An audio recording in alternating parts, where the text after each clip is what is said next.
This is the vision of the Tiwi municipality in Albay that we updated in 2018. Tiwi is a geothermal destination and they would like to continue to be one. In this vision, this vision encapsulates all that Tiwi wants to be in the next 10 to 15 years. They want to become the premier geothermal, ceramics, agrofishery, industrial, and ecotourism zone and pilgrimage destination in the Bicol region.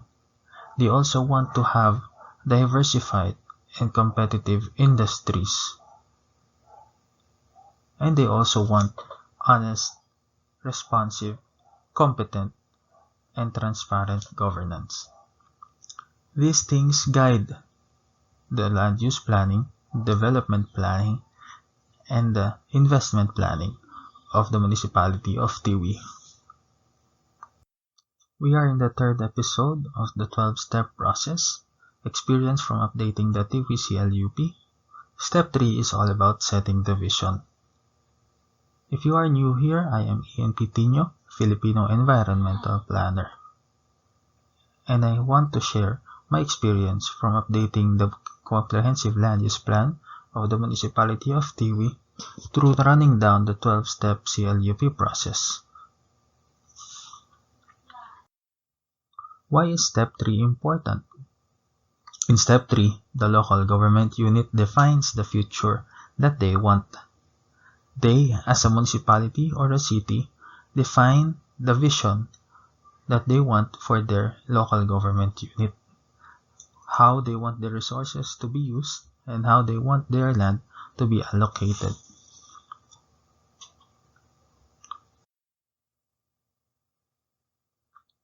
Step 3 is all about setting the vision, and these following outputs are expected and proposed by the HLURB guidelines.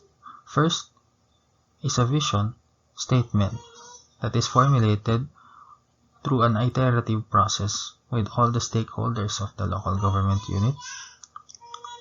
Second is the official vision being institutionalized by the Sangguniang Bayan or Panglungsod.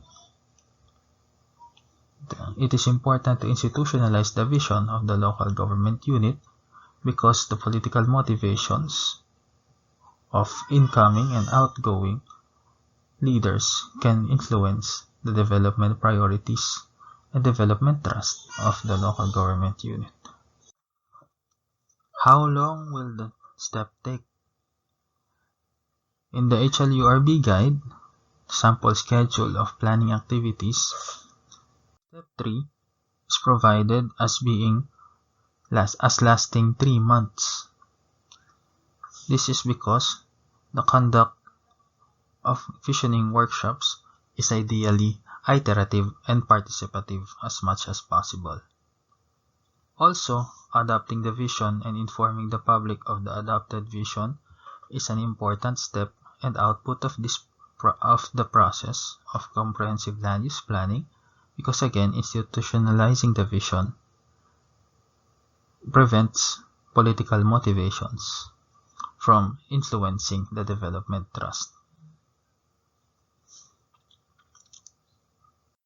What did step 3 look like in our Tiwi experience?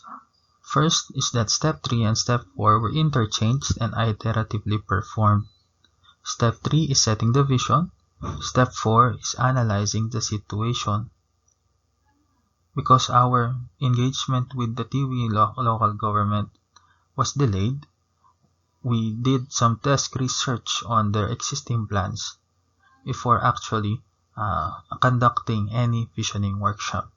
This is also prescribed by the HLURB guide in that steps 3 and 4 can be interchangeable because the visioning workshops can benefit from the stakeholders knowing the current realities of their local government unit. Secondly, the vision statement process is as shown in this order.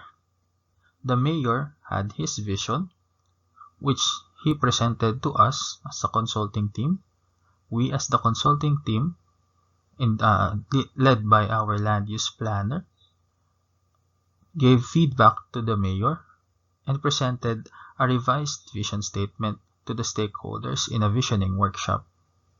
These stakeholders provided their feedback through accomplishing vision reality gap surveys, which I will show and which I will tackle later. After this, the local development council and the local sanggunian will do their reviews and approval and adoption of the vision statement. Honestly, we as the consulting team, or I personally, was not involved in the last two steps that involved the adoption of the local sanggunian. We were just informed that they accepted our vision. As you can see in the diagram of the comprehensive land use planning process prescribed by HLURB, Step 3 and Step 4 are interchangeable. And these processes, as the whole CLUP process is iterative, meaning continuous improvement throughout the process is expected as new data and information are made available. The vision also brings about the functional role of the municipality or the local government unit. In the case of Tiwi, their functional role as a geothermal, ceramic producer, industrial zone, and ecotourism and pilgrimage zone was integrated into their vision and was a basis of the original and revised vision statements.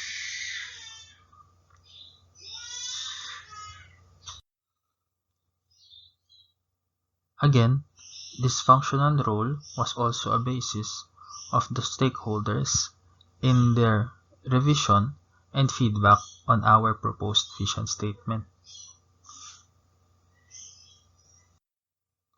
Here's an excerpt of the vision reality gap analysis. For you who is listening to this recording on Spotify or on any podcast, you may opt to go to my YouTube channel, and see the table that I am describing. So the table has 4 columns: element, descriptor, success indicators, and rating. This is also aligned with the guidelines of the HLURB guidebook. In the element environment management, we use the descriptor balanced ecology and used success indicators including 1. Increased use of renewable sources of energy, and 2. Uninterrupted provision of basic lifeline utilities. These success indicators were proposed by our land use planner. The rating was a result of a vision reality gap survey, which will be too lengthy to discuss in this video. If you want a video discussing this, please write a comment below or email me at enptinyo.com. The Vision Reality Gap Survey is prescribed and is described in the HLURB guidebook. So in our Vision Reality Gap Survey, we learned that the stakeholders rank low the success indicators on uninterrupted provision of basic lifeline utilities. This vision reality gap analysis was then used in Step 4, analyze the situation, towards identifying and setting goals and objectives in Step 5. In Step 5, in the infrastructure and utility sector, integrating the knowledge that uninterrupted provision of basic lifeline utilities is perceived as low success, and integrating the functional role and potential of the local government of Tiwi, the following goals and objectives were set First is to systematize and augment water distribution, and secondly, to negotiate with the geothermal power plant to stabilize power supply. So you will see here that step 3, setting the vision, and the ensuing vision reality gap analysis that overlaps with step 4 is an essential step, is an essential input into step 5, which is setting goals and objectives. How can LGU planners maximize step 3? First is to make all data and information available and accessible to all stakeholders. Availability means that all stakeholders can access it, and accessibility means that all stakeholders understand and can use data for their own analysis and interpretation. Second is to balance participation and timing. With step 3 being a process-oriented step, it can be iterative, and with many stakeholders involved, the length of visioning workshops and the number of visioning workshops can extend the land use planning process. As an LGU planner, it is our job to mediate and balance participation with the length and cost of the process. Remember that the land use plan can be revised and can be iterated throughout the planning process and throughout the monitoring and evaluation of the current land use plan. Lastly is to use the local government code as basis for their vision statements, especially the general welfare clause of section 16. The local government code includes a general welfare clause in section 16 that enumerates the mandates of the local government unit.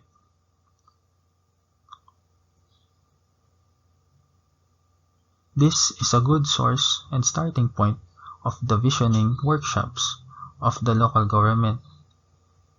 As planners and as mayors also, we do not need to identify superfluous or highfalutin words to include in our vision statement. We want the vision statement to be owned by the local government stakeholders, so we can opt for health and safety, public moral raising, and providing employment for residents.